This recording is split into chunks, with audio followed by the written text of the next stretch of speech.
Hello dear student, हम continue कर रहे हैं class 8th science chapter 9 reproduction in animals from the NCERT book. Previous video में हमने जो था रिप्रोडक्शन क्या होता है, उसके बाद हमने जो था पॉलिनेशन के बारे में देखा था, है ना। फिर मतलब पॉलिनेशन हमने थोड़ा सा प्लांट्स के बारे में बस ये देखा था कि क्लास 7th में आपने पढ़ा था।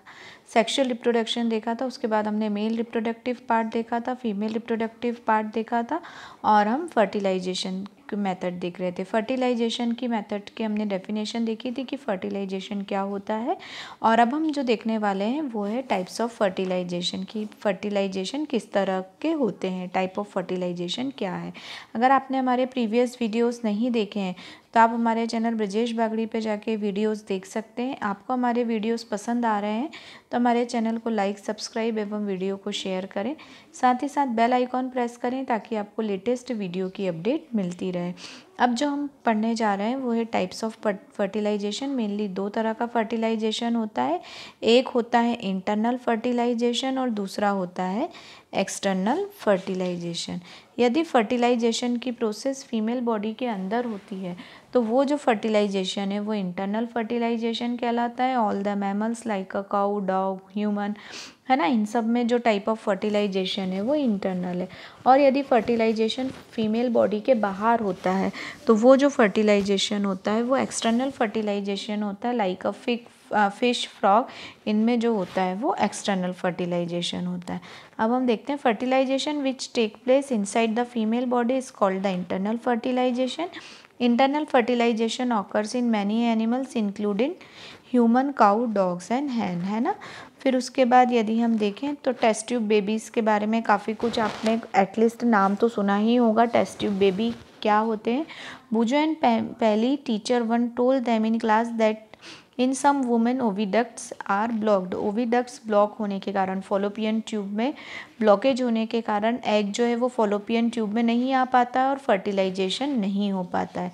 These women are unable to bear babies because sperm can not reach the egg for fertilization. तो इनमें क्या होता है, फर्टिलाइजेशन नहीं होगा क्योंकि फॉलोपियन ट्यूब में ही फर्टिलाइजेशन होता है। तो फॉलोपियन ट्यूब ही ब्लॉक है तो फर्टिलाइजेशन नहीं हो पाता है इनमें। In such cases, doctor collect freshly released egg and sperm and keep them together for few hours for IVF और इन विट्रो फर्टिलाइजेशन। तो इस कंडीशन में क्या करते हैं, जो डॉक्टर्स होते हैं वो आर्टिफिशियली जो फ्रेशली रिलीज्ड एग होता है वो वुमेन की, फीमेल की बॉडी से, और जो स्पर्म होते हैं वो मेल की बॉडी से कलेक्ट करके उन्हें इन विट्रो फर्टिलाइजेशन में, मतलब आउटसाइड द बॉडी जो है फर्टिलाइजेशन करवाते हैं। In case fertilization occurs the zygote is allowed to develop for about a week and then it is placed in the mother uterus. फिर उसके बाद जब फर्टिलाइजेशन हो जाता है तो फिर जाइगोट को कुछ टाइम तक जो है, कुछ हफ्ते तक बाहर ग्रोथ कराया जाता है और उसके बाद उसे मदर बॉडी में प्लेस कर दिया जाता है यूट्रस में। कंप्लीट डेवलपमेंट जो है वो यूट्रस में हो जाता है एंड बेबी जो होता है अदर बेबी की तरह ही होता है। And babies born through this technique are called test tube baby. और इस तरह से जो टेस्ट ट्यूब बेबी होते हैं वो जो है मतलब कि ये जो टेक्निक है वो टेस्ट ट्यूब टेक्निक कहलाती है और इसलिए टेस्ट ट्यूब बेबीज़ होते हैं। ये टर्म जो है ये लोग अलग तरह से समझते हैं, मतलब पूरा बेबी कोई टेस्ट ट्यूब में ग्रोथ नहीं होता है, सिर्फ फर्टिलाइजेशन की प्रोसेस जो है वो टेस्ट ट्यूब में की जाती है। फिर you will be surprise to know that in many animals fertilization take outside the body of female, है ना। तो ये जो चैप्टर होता है ये जो फर्टिलाइजेशन है फीमेल बॉडी के बाहर होता है और इस तरह का फर्टिलाइजेशन एक्सटर्नल फर्टिलाइजेशन कहलाता है, ठीक है ना। तो ये जो है मेनली फ्रॉग में, फिश में, है ना। तो इसमें एक्टिविटी एक बताई है, विजिट सम पॉन्ड्स और slow flowing stream during spring और रेनी सीजन। पॉन्ड्स में, पॉन्ड्स के या जहाँ वाटर कम बह रहा है वहाँ पर आपको स्प्रिंग में या रेनी सीजन में जाना है and look for the cluster of frog egg floating in water, write down the colour and size of the egg. और वहाँ आपको फ्रॉग के एग जो है वो बहते हुए एक साइड से दिख जाएंगे, उनका कलर वगैरह नोट डाउन करना है यदि दिखते हैं तो। During spring on rainy season frog and toad move to pond and slow flowing streams when the male and female come together in water the female legs 100 of eggs, ये देखिए egg of frog ये इस तरह से दिखाई दे रहा है ना। तो फीमेल क्या करती है, वाटर में काफ़ी सारे एग ले कर देती है ना।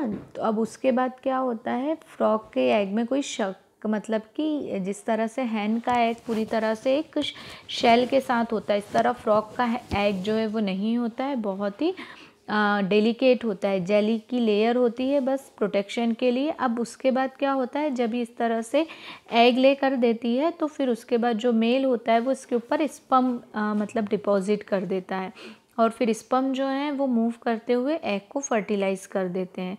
ठीक है, एग के कांटेक्ट में आके इसे फर्टिलाइजेशन कहते हैं। ये जो फर्टिलाइजेशन है ये fusion of male and gametes के मतलब बॉडी, फीमेल बॉडी के बाहर होता है, सो इसीलिए इसे कहा जाता है एक्सटर्नल फर्टिलाइजेशन। ये जो है जितने भी मोस्टली एक्वेटिक ऑर्गेनिज्म है उस तरह में उनमें देखा जाता है।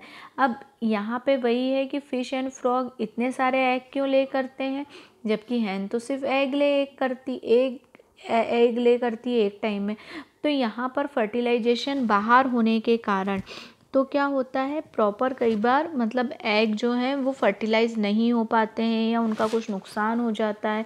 ठीक है, तो इसीलिए जो है नंबर ऑफ़ एग जो हैं वो as compare to internal fertilization के ज़्यादा रहते हैं, है ना।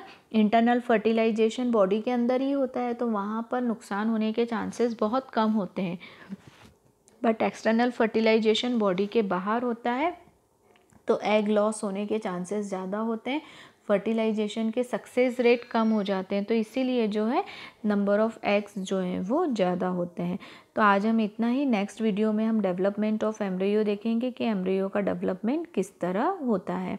आप एक बार बुक ज़रूर रीड करिएगा, कीप स्टडी, और कोई भी डाउट, कोई भी प्रॉब्लम होने पर आप मुझे कांटेक्ट कर सकते हैं, मैसेज कर सकते हैं, कमेंट कर सकते हैं। Keep study, keep watching. Thank you so much.